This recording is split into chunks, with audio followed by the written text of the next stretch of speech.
তুমি আমার কবুতরের বাচ্চা, তুমি আমার গেন্দা ফুল, তুমি আমার অন্ধকারের হারিকান, তুমি আমার বর্ষাকালে হাতি, তুমি আমার উড়োজাহাজের হেল্পার। তুমি আমার হিন্দি ছবির নায়িকা। তবে এত বাধা কেন আমাদের? তুমি চাইলেই সব হবে। না, আমি চাইলে সব হবে না।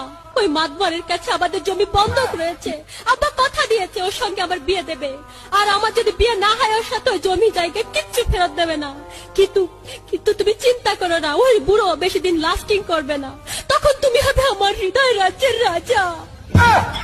একই একই তুমি কাঁদছো? কই, আমি তো কাচ্ছি না, আমাকে দেখ। আমার বুকে তো কোনো কান্না নেই, তোমার চোখে পানি, চোখে যেন কি পড়লো। আমার কথা শোনো তুমি। আমাকে কোনো কথা বলো না, আমাকে একটু সিঙ্গেল থাকতে দাও, আমাকে একটু সিঙ্গেল থাকতে দাও। তুমি আমার কবুতরের বাচ্চা,